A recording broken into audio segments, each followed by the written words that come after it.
레바논의 시인 칼릴 지브라는 사람은 선해도 사람들은 악하다라고 말했습니다. 그러면서 사람의 숫자가 많아지면서 악의 가능성도 커져간다라고 합니다. 그러니까 혼자서는 짓지 못하는 죄도 여럿이 함께하면 쉽게 그 죄를 짓게 된다는 겁니다. 개인으로 있을 때와는 완전히 다른 모습을 하는 것이 공동체의 한 사람으로 설 때의 모습인 것 같습니다. 개인으로 섰을 때는 참 선한데 공동체 한 일원이 되어지고 한 집단에 소속이 되어지면 그 사람이요 파당을 짓게 되고 편견에 사로잡히게 되고 자리에 욕심을 내면서 완전히 딴 사람으로 변화되는 것을 보게 됩니다. 여러분, 여기에는 정도의 차이가 있을 뿐이지 예외인 사람은 없다라는 것이 우리가 볼 수밖에 없는 우리의 현실입니다. 결국 사람은 선하다라고 하지만 그것은 비교적 선한 것이고요. 어떤 이들을 보고 악하다라고 하지만 그것은 비교적 악한 것일 뿐이라는 겁니다. 여러분, 그래서 함께 잘 지내고 정말 하나님이 이 땅의 천국과 같은 공동체를 만들어 주신 것이 가정인데 그 가정 안에도 다툼이 일어나게 되고요. 그 가족들 사이에도 참 분쟁이 일어나는 것을 보게 되어집니다. 이런 다툼, 이런 분쟁이 아론과 모세와 미리암의 그 형제들 사이에 일어났습니다. 참으로 누구보다도 뜨거운 그러한 사랑으로 그렇게 맺어진 그 형제들, 그 가운데도 이런 분쟁이 일어나는 것을 보게 됩니다. 여러분, 신의 광야를 떠나서 3일 길쯤 가는 그 다베라라는 곳에서 그들이 불평을 시작했고요. 그 불평과 그 불만족스러움이 탐욕의 무덤이라는 기브롯 핫다와를 만들어내었고, 그러면서 하세롯이라는 곳에 거하는 그 가운데 모세와 아론과 이 미리암의 이 다툼, 이 분쟁이 사건이 일어나게 되었습니다. 오늘 이 사건을 함께 살펴보면서요, 바로 하나님이 기대하시고 하나님이 기뻐하시는 우리의 모습, 우리의 가정, 우리 공동체의 모습은 무엇이고, 또 정말 하나님이 기뻐하시는 사람으로 그러한 공동체로 우리가 서려면 우리는 어떻게 해야 될 것인가를 함께 생각해 보려고 합니다. 오늘 1절을 보면 하세롯에서 미리암과 아론은 모세가 구스 여자를 취한 것을 지적하며 비방을 합니다. 여기에서 미리암과 아론이라고 번역된 이 원문을 보면 미리암이 말했고 이 아론이 함께 했다라고 이렇게 말하고 있습니다. 그러니까 미리암이 주도적인 역할을 했고요. 아론은 거기에 그냥 함께 동조하면서 모세를 비난했다는 것입니다. 모세가 구스 여인을 취하게 된 것에 대해서 많은 학자들은 그렇게 말합니다. 모세의 부인이었던 시보라가 죽고 모세가 혼자가 된 그 가운데서 모세가 그 부인을, 아내를 같은 동족이 아닌 그 애굽에서 나왔던 그 많은 이들 가운데 그 구스 여인을 취하여 아내로 삼았다는 것입니다. 이것에 대해서 아론과 미리암은 다른 생각을 가진 것이었겠죠. 우리 같은 민족 안에서 그 결혼을 해야 되지 않느냐라고 하는 이런 생각을 가졌는지 그 모세를 비방했다는 것입니다. 근데 겉으로 보기에는 이렇게 개인적으로 그냥 그 가정 안에서 그들이 서로 다른 생각을 서로 이야기하면서 비난한 이러한 모습으로 보여집니다. 그런데 2절을 보면 하나님께서 모세와만 말씀하셨느냐, 우리와도 말씀하시지 아니하셨느냐라고 이렇게 그들이 말하고 있습니다. 바로 아론과 미리암의 마음에 있는 그 교만함이 이 말 속에 묻어나고 있는 것을 보게 됩니다. 이것은 결국 모세가 구스 여인과 결혼한 것을 비난하는 것처럼 보여지는데, 더 나아가서 이들의 마음속에 그 시기와 질투, 모세가 가진 그 지도력, 그 권위에 대한 시기심 때문에 이들이 모세를 향하여 도전하고 있는 이 모습을 보여주고 있는 것입니다.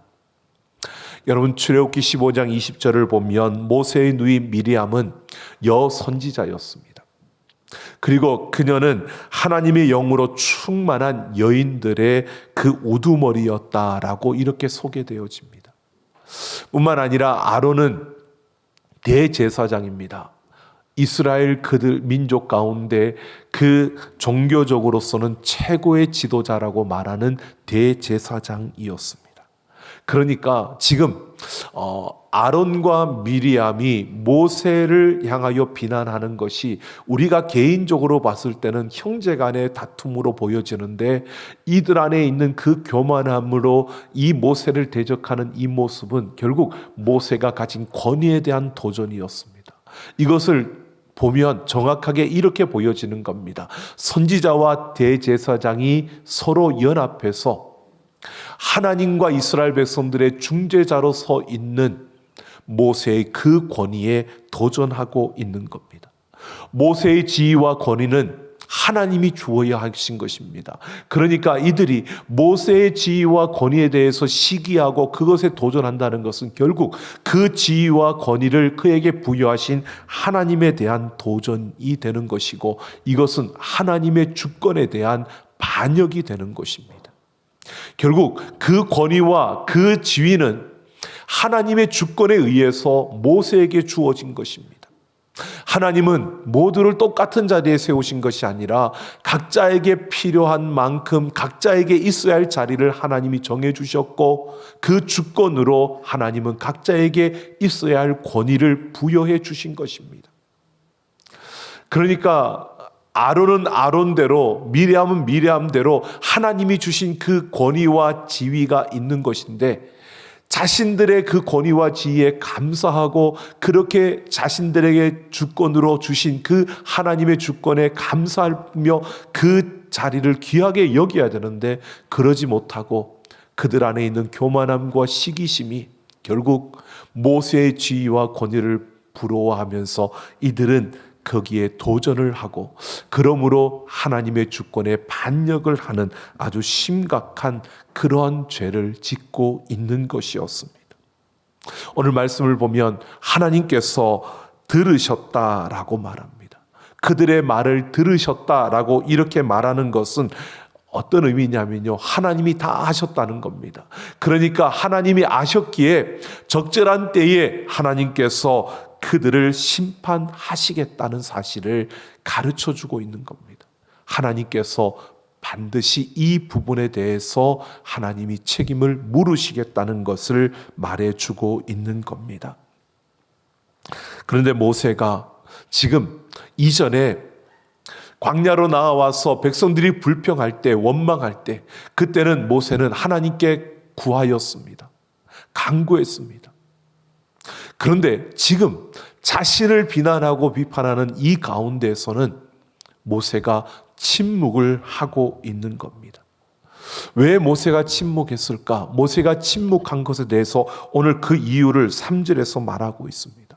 이 사람 모세는 온유함이 지면의 모든 사람보다 더하더라 라고 이렇게 모세가 침묵하는 이유를 말해주고 있는 겁니다.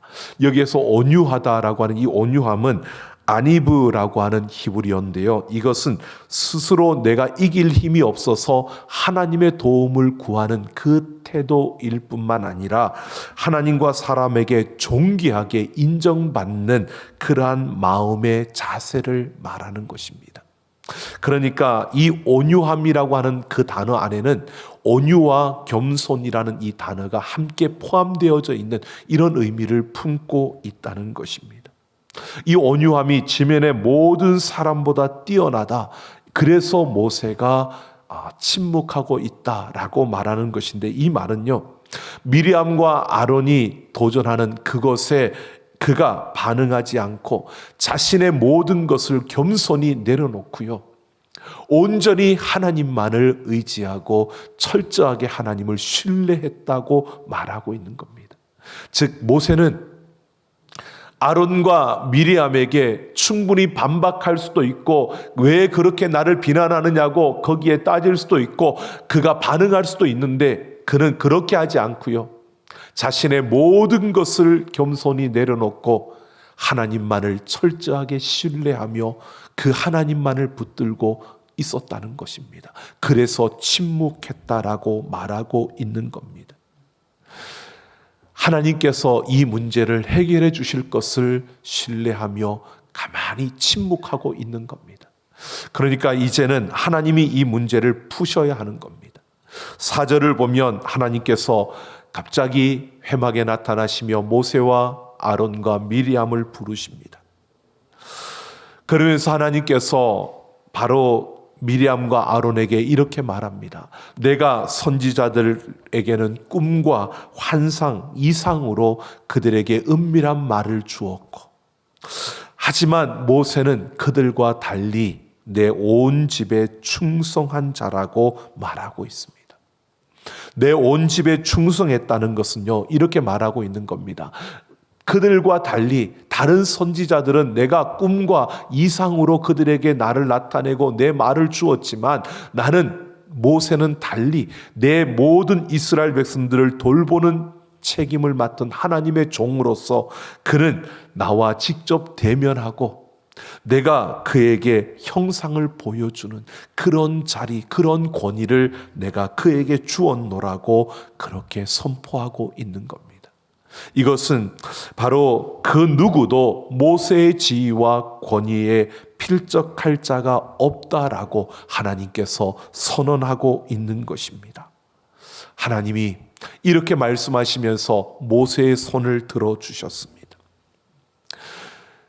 아론과 미리암이 모세에 대한 그 비방과 그렇게 그를 폄하하는 이 모든 것들은 잘못된 것임을 밝히신 것입니다. 바로 하나님께서 모세를 기뻐하셨다는 겁니다. 하나님은 온유함과 겸손함으로 자신을 내려놓고 하나님만을 바라보며 하나님을 철저하게 신뢰하는 모세를 기뻐하신 것입니다. 여러분, 하나님이 기뻐하시는 사람은 이런 사람입니다. 겸손함으로 자신의 모든 것을 내려놓고 하나님만을 온전히 의지하고 하나님만을 신뢰하며 하나님이 일하실 때까지, 하나님께서 이 모든 것을 해결하실 때까지 그 앞에서 기다릴 수 있는 바로 그 모습을 가진 자를 하나님은 기뻐하신다는 것입니다. 그러면서 9절을 보면 그런 탁월한 모세를 비방하고 권위에 도전한 아론과 미리암을 향하여서 진노하시고 하나님이 회막을 떠나십니다. 하나님을 상징했던 그 구름이 회막에서 떠나갔을 때 미리암은 나병에 걸려서 눈과 같더라라고 이렇게 말합니다. 여기에서 나병이라고 하는 이 원어는 차라아트라고 하는데요. 이것은 지금 우리는 한센병이라고 이렇게 말하죠. 그런데 이것은 또 피부에 반점이 생기거나 또는 버짐과 습진이 생기는 악성 피부병이라고도 말할 수 있습니다. 그러니까 우리가 지금 성경에는 대부분 나병으로 번역이 되어져 있지만 그 당시에는 이것이 나병이 없었기 때문에, 그런 것이 없었기 때문에 나병이나 또는 악성 피부병이라고 이렇게 번역할 수 있는 그런 단어였다는 겁니다. 근데 이것이 눈과 같더라라고 하는 것은 피부가 눈처럼 희게 되었다라는 뜻이 아니고요. 이것은 비늘이 벗겨지는 것처럼 그렇게 피부가 조각조각 떨어지는 이러한 부분을 이야기합니다. 그러니까 한센병과 악성 피부병이 구별할 수 있는 그런 시대가 아니었기 때문에 이 단어를 우리는 성경은 나병이라고 이렇게 번역을 했지만 이것은 어떻게 보면 나병이라고 보기보다는 그냥 악성 피부병이라고 보는 경우도 많은 것을 봅니다. 그런데 여러분, 이게 나병이냐 악성 피부병이냐 이게 중요한 게 아니라 그 당시 그 사람들은요, 이 병은 무조건 하나님을 거스른 죄에 대한 심판으로 여긴 것입니다. 이 병에 걸리는 것은 결국 하나님을 거스른 죄를 지었기 때문에 이 병에 걸렸다라고 그렇게 간주하고 가장 무서워하고 두려워하는 것이 바로 이 병이었다는 것입니다. 그러니까 모세의 권위에 도전한 미리암에게 이 병이 걸린 것입니다. 그래서 이 병은 하나님을 향하여 대적한 자들에게 주어지는 병이라고 보았기 때문에 이게 전염이 되어지면 모두가 부정하게 되어지는 거고 이것은 가장 큰 부정으로 여겼습니다. 그래서 이 병에 걸리면 진영 밖으로 나가게 해서 격리를 시켰던 것입니다. 그러니까 미리암은 이 병에 걸려서 지금 진영 밖으로 이제 추방을 당해야 되는 것이었습니다. 그렇게 진영 밖으로 추방을 당한 상태에서 아론이 기쁜 탄식과 더불어 모세에게 나와 내 주여라고 이렇게 모세를 일컫습니다. 미리암과 함께 모세의 지위와 권위에 도전했던 아론이요 모세를 향하여 나의 주인이여 라고 합니다. 이것은 자신이 그 지위와 그 권위를 존중하고 있다는 것을 보여주고 있는 것이고요. 뿐만 아니라 그가 자신들의 죄를 지었다고 그 인정을 하며 그 죄를 용서해 달라고 구하고 있습니다. 그러면서 한 걸음 더 나아가서 바로 그 미리암의 질병을 고쳐달라고 그렇게 탄원을 하고 있는 것을 보게 됩니다. 그러자 모세는 이 아론의 그 탄원을 듣고요.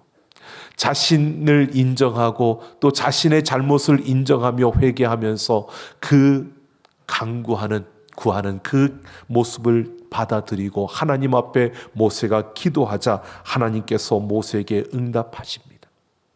근데 하나님께서는 미리암을 바로 고쳐주시는 것이 아니라 이렇게 말합니다. 그 모세의 영적인 그 권위에 도전함으로 하나님의 권위를 거스렸기 때문에 미리암은 그 진영 바깥으로 나아가서 7일 동안 격리하게 된다는 겁니다. 그러면서 뭐라고 말하냐면 아버지가 자녀의 얼굴에 침을 뱉은 것 같은 그런 수치스러운 일을 당해야 된다고 말하고 있습니다. 그 당시에는 자녀가 부모에게 아주 큰 잘못을 했을 때, 제일 큰 잘못을 했을 때 부모는 그 자녀의 얼굴에 침을 뱉으며 꾸지람을 주는 이것이 자녀에게 줄 수 있는 가장 수치스러운 징벌이었습니다. 바로 그렇게 하나님께서 미리암은 격리되어서 바로 그 아버지가 자녀에게 침을 뱉으며 꾸중하는 것처럼 그 아버지의 권위에 도전한 그 것이기 때문에 바로 미리암은 7일 동안 격리하고 그 다음에 근신한 후에 정결한 삶을 정결함을 위한 의식을 행하고 진으로 돌아오라고 명령을 하고 있는 것입니다. 이 명령에 따라서 미리암은 7일 동안 격리를 하고 그 정결의식을 마치고 진으로 돌아오게 됩니다. 그런데요, 그때까지 이스라엘 백성들이 그 하세롯에 머물러 있었다는 겁니다. 여러분, 이스라엘의 지도자 한 사람이 잘못한 것입니다. 미리암이라는 한 사람이 잘못해서 하나님을 대적함으로 그가 이렇게 7일 동안 격리되어져야 하는 이런 아픔이 있었는데 그가 온전히 회복될 때까지 그들은 그 자리에서 기다려 주었다는 겁니다. 여러분 생각해 보십시오. 이스라엘 백성들 중에 이런 생각을 할 수도 있을 겁니다. 한 사람이 잘못해서 그가 벌을 받는데 왜 우리가 여기 계속 있어야 돼? 지금 빨리 일어나서 우리 가나안 땅을 향해 가자라고 말할 수도 있고요. 한 사람 때문에 우리가 이렇게 기다려야 돼. 그 한 사람 때문에 우리가 힘든데 여기에 있어야 돼. 이러고 충분히 많은 불평을 할 수 있는 그런 상황과 환경이었습니다. 그런데 이스라엘 백성들은요, 불평하지 않았습니다. 오히려 숙연하게 그가 끝나고 돌아올 때까지 기다렸다가 함께 출발하는 모습을 보여주고 있는 것입니다. 오늘 우리에게 이런 사실을 보여줍니다. 하나님이 정말 기뻐하시는 모습, 하나님이 우리에게 기대하시는 모습이 바로 이런 모습이라는 겁니다. 여러분, 하나님은요, 겸손히 내 모든 것을 내려놓고 온전히 그 하나님을 의지하고 그 하나님을 신뢰하는 자를 기뻐하시고요, 그러한 모습으로 하나 되어서 하나의 공동체를 이루고 그 약한 자를 도울 뿐만 아니라 힘들고 어려운 이들에게 손을 뻗치고 눈물 흘리는 자들의 그 눈물을 함께 닦아주며 쓰러진 자를 잡아 일으키고 서로 사랑하는 이 공동체의 모습을 하나님이 기뻐하신다는 것입니다. 여러분, 오늘 우리는 이런 우리의 모습이 되어지기를 원합니다.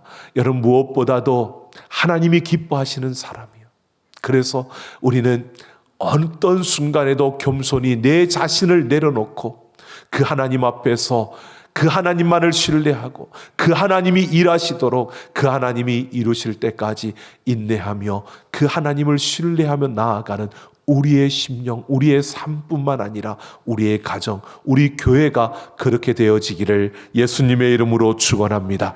그러기 위해서 우리는 무엇보다도요, 우리의 마음을 넓혀서 우리는 우리와 함께하는 공동체 안에, 우리 가족 안에 가족들을 돌아보면서요, 서로를 인정해야 되는 겁니다. 서로에게 주어진 자리를 인정하고 존중하며 서로를 배려할 수 있어야 합니다. 그리고 나와 다른 생각, 나와 다른 그 모습 속에서도 우리는 그 사람의 선택과 그 사람의 그 가는 길을 우리는 존중하며 우리는 바라보면서요, 물론 잘못된 길에 있을 때는 기도하며 그에게 잘못된 길에서 돌이키도록 우리는 권면해야 합니다. 그와 동시에 우리는 서로의 그 길을 인정하면서요, 서로 사랑하고 서로 함께 하나 되는 아름다움을 이룰 때에 하나님이 기뻐하신다는 겁니다. 여러분, 우리가 온유함과 겸손함으로 하나됨을 이루고 그런 삶을 살아갈 뿐만 아니라 그런 가정을 이루고 그런 교회를 이루어가는 우리 모두가 되어지기를 예수님의 이름으로 축원합니다. 요한복음 17장을 보면 예수님께서 대제사장으로서 우리를 위해서 하나님께 기도하는 기도의 문이 나옵니다. 그런데 그 17장에 나오는 예수님의 그 기도문 가운데 핵심적인 것이 뭐냐면요, 우리가 하나인 것처럼 저들이 하나가 되게 하여 주옵소서라고 하는 것입니다.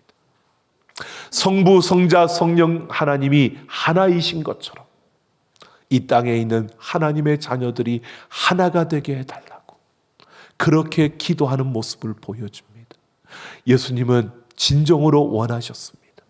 우리가 겸손함과 온유함을 가지고 서로를 존중하고 배려하며 서로 사랑함으로 온전한 하나를 이루어 가기를, 그냥 이익에 따라 뭉쳐지는 하나가 아니라 서로 부족함을 채워주고 서로의 눈물을 닦아주며 서로의 손을 잡아주는 온전한 하나의 공동체를 예수님은 원하셨던 겁니다.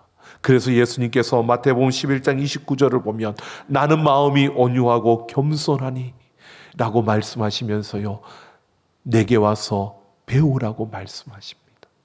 여러분, 우리는 예수님의 그 온유함과 겸손함을 닮아가는 그런 자들이 되기를 예수님의 이름으로 축원합니다. 이 온유함이라는 것은 다른 것이 아닙니다. 거인의 손 안에 있는 갓난 아이라고 우리는 비유할 수 있습니다.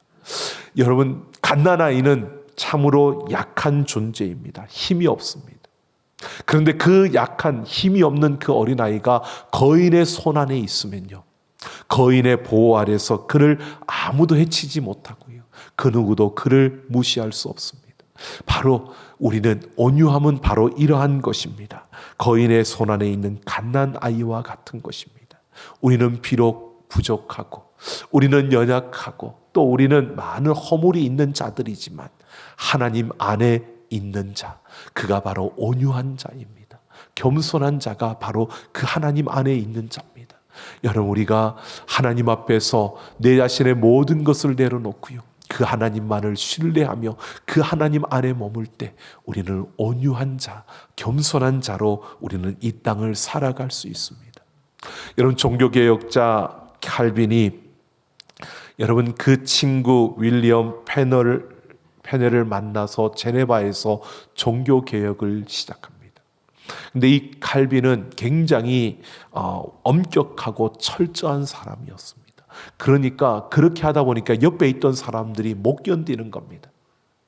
옆에 있는 분들이 너무 힘들었습니다. 같이 개혁을 하자고 그를 불렀는데 옆에 있는 사람들이 그가 너무 철저하게 엄격하게 하니까 힘들어 했습니다. 그러다가 3년이 지난 후에 제네바시 의회에서 그를 결의하기를 그를 추방하도록 제네바에서 추방시켰습니다. 그들과 함께 했던 자리에서 쫓겨난 겁니다. 그런데 3년 뒤에 다시 제네바시에서 뭐를 했냐면 칼빈이 없으니까 종교개혁이 제대로 이루어지지 않는다. 안 되겠다. 다시 그를 불러오자. 그리고 칼빈에게 다시 와서 종교개혁을 하자고 그에게 요청을 합니다. 그런데 칼빈이요, 거기에서 추방당할 때도 이게 하나님의 뜻일 수 있다라고 생각하고 아무런 불평 없이 그냥 갔습니다. 근데 다시 와서 하자고 하는 그 요청에도요, 이것 또한 하나님의 뜻일 수 있다라고 생각하고 다시 돌아와서 종교개혁을 이루고 완성한 것입니다. 그는 하나님의 뜻일 수도 있다, 그렇게 여기고 자신의 감정, 자신의 생각 다 내려놓고요, 겸손히 하나님의 그 말씀대로 그 모든 개혁을 이루는 그 모습을 보여주었습니다. 여러분, 일반적으로 생각하면 그러지 않겠습니까? 나를 쫓아낼 때는 언제고 또다시 오라 그래. 그리고 여러분 분노하고 그리고 우리는 그 요청을 거절하지 않겠습니까? 그런데 이 또한 하나님의 뜻일 수 있다라고 생각하고 그것을 받아들이고 그곳에 가서 하나님의 일을 이룬 것입니다. 여러분, 하나님은 역사 속에서 사람을 통해 일하십니다. 사람을 통해 일하시는데 그냥 사람이 아니라 하나님 앞에 온전한 사람, 하나님이 기뻐하시는 그 사람을 통해서 일하신다는 겁니다. 그 기뻐하는 사람은요, 겸손히 자신의 모든 것을 내려놓고 하나님의 그 뜻에 따라 철저하게 순종하며 그 하나님만을 신뢰하며 달려가는 그를 통해 하나님은 놀라운 역사를 이루신다는 겁니다. 여러분, 오늘 우리는 어린이 주일을 맞으면서 하나님 앞에 있습니다. 우리 모두가 먼저 하나님이 기뻐하시는 사람이 되고요, 우리의 가정이 하나님이 기뻐하시는 가정이 되고요, 우리 교회가 하나님이 기뻐하시는 교회가 되어지기를 소망합니다. 이 마지막 때에 여러분, 우리는 하나님 손에 붙들려서 겸손히 모든 것을 하나님 앞에 내려놓고 그 하나님만을 의지하고 신뢰하며 우리의 한 걸음 한 걸음 하나님이 기뻐하시는 사람으로, 하나님이 기뻐하시는 가정으로, 하나님이 기뻐하시는 교회로 서가는 우리 모두가 되기를 예수님의 이름으로 축원합니다. 우리 함께 찬양하겠습니다.